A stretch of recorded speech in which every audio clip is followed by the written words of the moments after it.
This is Jonathan Goldsmith, and you are listening to TV Confidential. Who put up the money? He wouldn't tell him.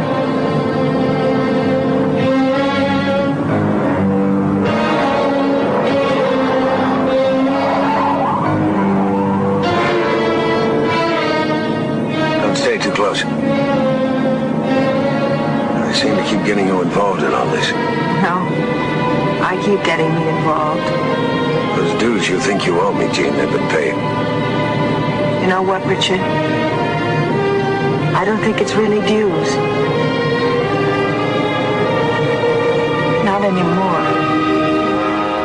Robertson welcoming you back to TV Confidential, radio talk show about television that's commemorating the final episode of The Fugitive by playing highlights from previous conversations featuring actors who appeared on The Fugitive, including Diane Baker. You might recall that in August 2013, Diane Baker joined us in the studio along with television writer Paul Robert Coyle. Of course, many of you listening tonight know Diane for her many roles in such classic films and TV series as The Diary of Anne Frank, Marnie, Route 66, The Invaders, Streets of San Francisco, House, Law & Order SVU, and of course, the final 2 episodes of The Fugitive. Diane is also the executive director of the Motion Pictures and Television Acting School at the Academy of Art University in San Francisco, although she still continues to act today. The Motion Picture and Television School is one of the largest film schools in the country, which you can learn more about by going to academyart.edu, www.academyart.edu. Diane, before we forget, we have an email question for you from Kurt from Fairfield, California, regular listener. Kurt writes, please tell Diane that she was the best actress that ever guest starred on The Streets of San Francisco, The Invaders, and The Fugitive. What memories do you have of working on the final episode of The Fugitive? That I love doing it, and I love David Jansen. No one knows what an intellect the man was. I do. He was very smart. Yeah.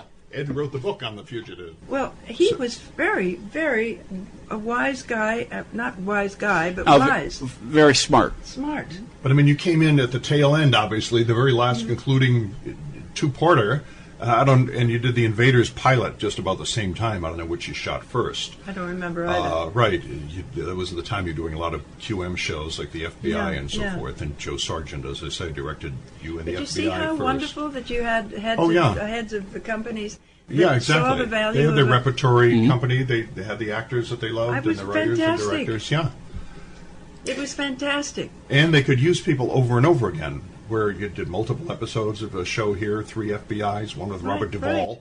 Nowadays, unless you're recurring, like you were lucky to be on House, they won't recast the same people. If they used an actor 5-6 years ago, well, that's it for them. Unless they're going to bring that exact role back. I know. Yeah, so there's not that opportunity for guest stars to play have different characters in the types. same show, right? Exactly, but in those days there were... Ray Stark, right, had talked about doing a repertoire, having the studio system back again, right, before his death. And I saw his daughter at some event a couple of years ago, and I mentioned that to her. I said, you remember the conversations that you might have had with him? I think it's important, and I think people should begin to think a little bit about that again, because we could be losing a lot of talent because they're struggling so hard. You know that I have students who graduate, and they call me from LA or email me, and they can't even get a job as a waiter. Now, it's bad when that happens, and they've spent all this money on training, and they're not going to ever see the light of day. There's no guarantees, but... but there's plenty of people in this world who are looking for entertainment. I just remember that I know that David was always suffering, it seemed, having some kind of problem. On the show. Yeah. Right. Well, he was in life. He was in physical pain because he was in 90% of he was on camera 90% of the time. This is back in the days of a single lead show, which no one will do anymore. Right. Everything is on. Even if you have a star, everything is ensemble. Right. But the guest stars had roles, the cutaway roles. Right. The guest stars can handle. Yeah. But that's the truth. Yeah. But both Jansen and Jim Garner, they physically broke down every year because it's just exhausting, especially if it's a show such as The Fugitive, where it's drama, but there's a lot of he had to do a lot of running and jumping and diving. I know. I felt sorry for, but we liked each other. We had respect for each other, and I really liked him. I just, I wish he'd been around and stayed around. I'd see his mother from time to time. Yeah, Bernice. At different places in the market once, and we kind of reminisced a bit, and it was, is she still? No, she passed about 5 or 6 years ago. I got to know her a little bit around, my book on The Fugitive first came out in 93, and I got to know her around the time I was doing that, and we stayed in touch up until when she passed. She was a real sweetheart. You should be interviewed on your show. You should invite me up to the Academy of Art University. You could come up. Okay. I'll find a way to do that. We'll figure that out. When the TV thing starts up. That will be the perfect time. That would be good. And have a panel on just talking television. Right. Those days. Or the golden age, or what? Because again, what we do in the program is not just the past, but because there is good television today, but a lot of times the good television today is mindful of what worked in the past, and so that's basically the approach I take to this program. I mean, there are people who say everything after 1974 is crap. That's not me. No, and it only shows that you're typical of the older generation. They always say everything in the past was the best. Yeah. And at a certain point, it's all crap. Right. I know. Can I ask you quickly about Night Gallery? Yeah. The Rod Serling, the tearing down Tim Riley's too. bar with William Wyndham that you did? Yeah. Can I read this? May I read this quote from this the is Gallery book? he's going to read a quote from my friend Jim Benson co-wrote a book on Night Gallery. So this talks about Wyndham having been the main guest star, and Wyndham himself considered this his best role. This is their tearing down Tim Riley's bar. Right. Written by one of the best things Serling ever wrote. Yeah, and as Lane's protective secretary, Diane Baker is Wyndham's equal. Crafting a performance of tremendous empathy and truth, she conveys with a look and inflection the emotional strength of this character. Baker communicates so directly that Serling had practically dispensed with her dialogue, and the duo are superb together. Oh. And I remember that episode very well. It was a terrific so show and a wonderful. terrific performance. Of that. Is that one you've seen lately? I think that's on DVD. I have a copy of it. That was you never did a Twilight Zone, oddly. No, I wondered why.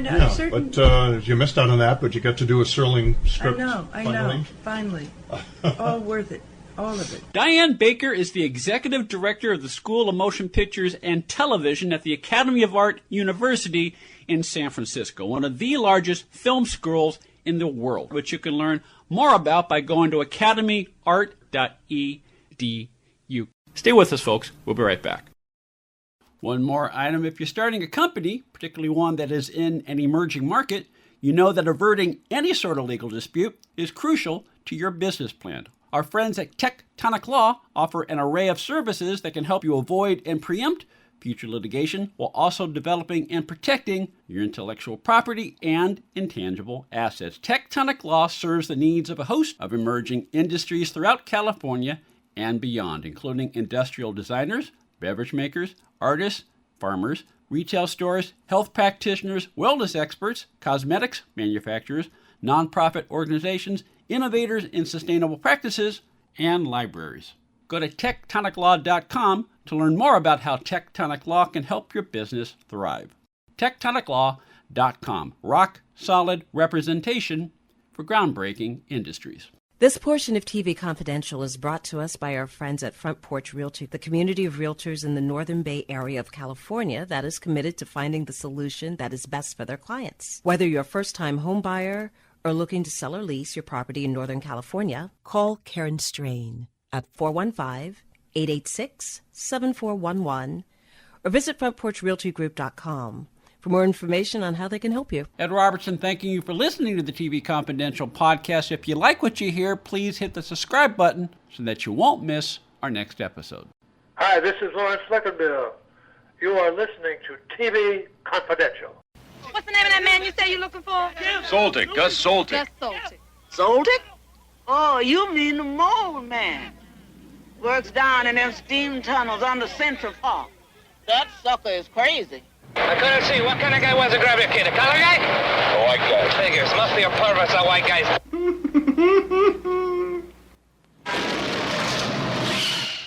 The next edition, TV Confidential, will premiere next week on this station at the usual time. Please join us as we welcome back singer, actress, and entertainment legend, Ruta Lee. In the meantime, we have a few minutes left this week, enough time to tell you that if you're a fan of James Brolin, or know someone who is, or happen to be a fan of non-stop thrillers that capture New York City at its grittiest, our friends at Kino Lorber Studio Classics have just released a new 4K restoration of Night of the Juggler. Night of the Juggler, the action-packed cult classic from 1980, starring James Brolin, Cliff Gorman, and Richard Castellano, that will open in theaters in Los Angeles on Thursday, September 4th at the American Cinematheque Aero Theater, with additional screenings at the Los Feliz Theater in Los Angeles. Originally filmed in 1978, Night of the Juggler stars James Brolin as an ex-cop who doggedly pursues the psychopath who kidnaps his teenage daughter through New York's seamy streets, decaying, burned-out Bronx tenements,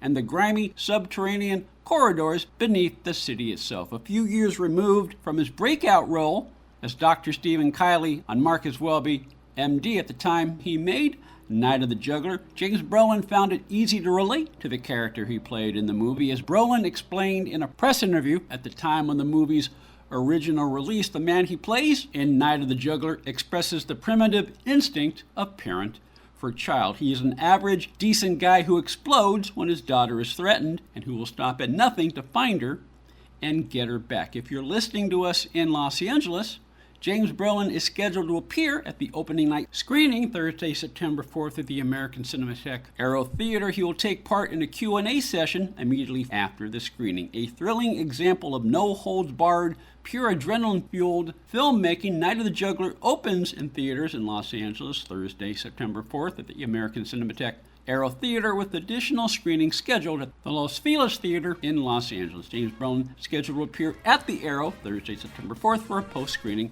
Q&A. Night of the Juggler, newly restored from Kino Lorber Studio Classics. A reminder that Joe Wallenstein's podcast, What You Know, Joe, available Apple Podcasts, Spotify, wherever you find podcasts. You can follow Joe Wallenstein at joewallenstein.com.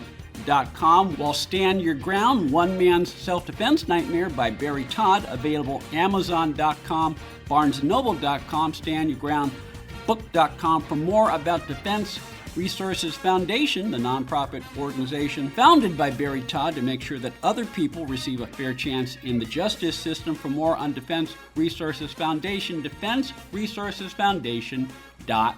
You had Robert Simbaf, Tony Figueroa, and Donna Allen, Phil Grace, and Susan Silver. Thank you so much for listening. Stay healthy, stay safe. We'll talk to you next time on TV Confidential.